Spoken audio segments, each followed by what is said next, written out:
There's a mirror in your hallway, and your dog has walked past it about 10,000 times. He has never once stopped, never tilted his head at it, never checked his own face the way you do on the way out the door. Most people read that as an empty room, no self in there to recognize. A sweet animal who simply doesn't know he exists. But he walks past that mirror for the same reason you walk past a fire hydrant. Nothing about it is addressed to him. The test we use to ask whether your dog knows himself was built for an animal that grooms its face in public. Your dog has never groomed his face in his life, and when researchers rebuilt that test in the sense he actually lives in, something happened I haven't stopped thinking about. There are 5 pieces to this, and I'll say each one out loud so you know where we are. Here's the first piece. The mirror test was never a test of whether an animal has a self. It's a test of whether an animal cares what it looks like. In 1970, a psychologist put a red dye mark on the brow and one ear of chimpanzees who'd already spent time around mirrors and watched what they did next. The ones who used the reflection to touch the mark on their own face, they passed. Monkeys didn't. Now look at what that test quietly requires before self-recognition even comes into it. The animal has to be able to see the mark. It has to be the kind of creature that adjusts how it looks. And it has to find its own appearance worth a second of attention. Chimps groom. Dolphins turn to see their own bellies. Your dog rolls in something dead and walks away proud. So when a dog fails, we've learned one thing for certain and one thing not at all. For certain, he doesn't check his reflection, not at all, whether there's anyone in there to do the checking. Tonight, try this. Stand him in front of the mirror with something interesting behind him. A treat bag, a leash. Watch whether he turns around. Dogs do use mirrors. They use them to find things in the room. They just don't use them to find themselves. That's the first piece. Here's the second, and it starts with the least glamorous experiment in this entire field. A biologist spent 5 winters in Colorado moving snow around. Specifically, snow his dog had peed on. He'd scoop up the clump in gloved hands while the dog was looking somewhere else, walk it down the trail, press it into fresh snow so there was nothing to see, and wait for him to come find it. The dog's name was Jethro, and when Jethro got to his own mark, within about 10 seconds of it being moved, nearly 90% of his sniffs were over in under 3 seconds. When the clump belonged to another male, that number fell to about 19%. Another female, 16. His own smell was the one he was finished with fastest. Now here's the part nobody quotes. The longer his own mark had been lying there before he reached it, the more attention he gave it. 10 seconds out, 90% quick sniffs. 2 to 5 minutes out, 44%. Same urine, same dog. The only thing that changed was how old it was. 2 honest notes, because you'll go look this up. The summary on the front of that paper says his interest in his own urine waned with time. The table inside runs the other direction, and the author reports no year-to-year differences at all. I'm going with the table. And the whole thing is one dog, one man. He calls it a pilot study in his own abstract. And the last line of his own summary says, though based on one dog. But it's the first time anyone wrote down the thing every dog owner has watched 1,000 times and never registered. On a walk, your dog's own mark is the boring one. Count it tonight. When he remarks a spot he used yesterday, time him. Then time him on the next dog's spot. The gap is not subtle. That's the second.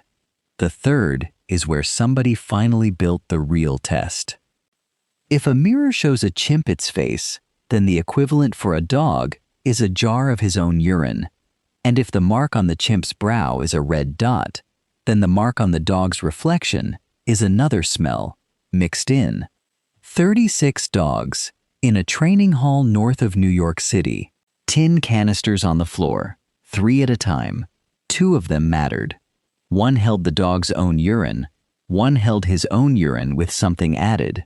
Everyone in the room was blind to which was which, including the woman placing them.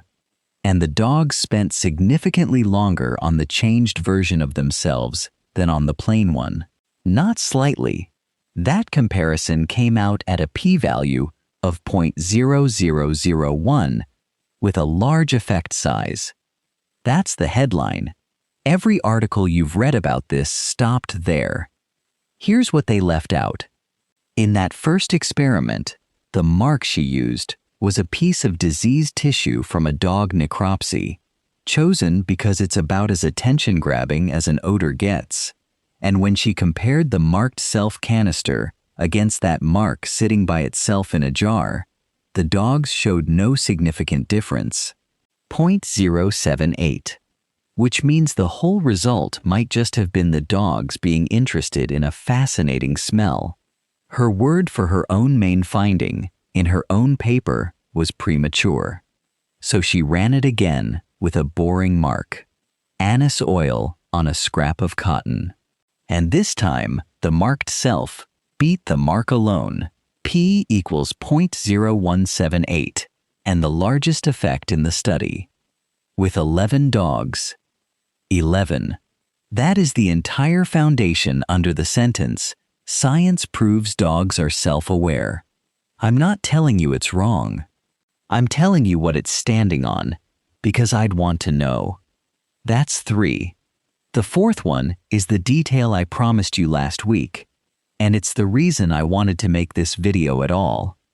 Buried in the same study is a comparison almost nobody quotes. For the dogs who lived with another dog at home, she put out 2 jars, the dog's own urine and his housemate's. There was no difference, none, 0.600. Now put that next to the other comparison in the same experiment. A strange dog's urine, a dog he'd never met, pulled significantly more sniffing than his own. That one came out at 0.002. So the order goes like this. A stranger is worth investigating. He himself is not. And the dog he shares a water bowl with is not either. Filed in the same drawer as himself. The author's own reading is careful, and I'll keep it careful. She writes that they spent less time with the known dog's odor, which may indicate that, since the animals live together, their companion's odor is familiar, just as each dog's own odor is to itself. Familiar. Not interesting, and I keep thinking about what a strange compliment that is, in a language built entirely out of what's worth stopping for. The highest thing your dog can say about somebody is nothing at all. One thing I have to be honest about, because it's the question you're already asking. Nobody has run this with your scent. That jar was another dog. What your smell does to him is a different study, and it hasn't been done this way. That's 4. Here's the 5th, and it's the one that changed my mind about the whole question. In 2021, a team in Budapest stopped asking dogs what they look like and started asking what they can move. The setup is almost insultingly simple. Your dog stands on a mat. There's a toy on the mat. His owner asks for the toy, but the toy is tied to the mat, so as long as he's standing on it, his own weight is holding down the thing he's trying to lift. To solve it, he has to work out that the obstacle is him. 27 of 32 dogs stepped off the mat on the very first try. In the control, where the toy was anchored to the ground instead, unsolvable no matter what he did, 14 did. Same frustration, different answer. And the control that makes it real. Before any of that, The experimenter tugged the mat out from under each dog by a rope. Same tug, same wobble, same feeling under the paws. Only 5 dogs out of 49 left the mat for that.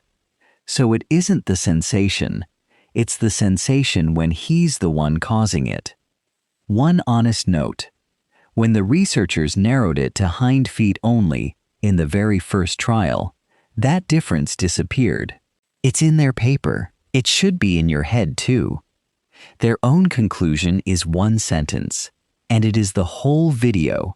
Although dogs did not pass the mirror mark test, we now have evidence that they can pass the body as an obstacle test. You can run a version of this tonight. Ask him for a toy while he's standing on a corner of it. Watch how long it takes him to move his own foot. That pause, that's the thing. So here's where I've landed. Your dog doesn't carry a picture of himself. He carries an edge, a working sense of where he stops and the world starts, and what will happen next if he moves. That's not a lesser self. It's a self built out of doing instead of looking. A mirror can't test for it, because a mirror only ever asks one question, and it's a question about your face. And the odd, quiet thing underneath all of it, the smell of himself is the least interesting smell in his world. Whatever self is to a dog, it isn't something he stands around admiring. It's the one thing he never has to check. Which raises the question I couldn't get past this week. If our tests keep asking dogs the wrong question, how much of what we think we know about how smart they are is really just a measurement of how well they answer our questions? Next week, the line you've heard 100 times, that your dog has the mind of a 2-year-old child. Where that number came from, what happens when you go looking for the paper behind it, and what the researchers who actually measure this say instead. I went looking. It's not what I expected. Before you go, tell me what your dog does at a mirror. Ignores it, barks at it, or has never noticed it exists. One word is fine.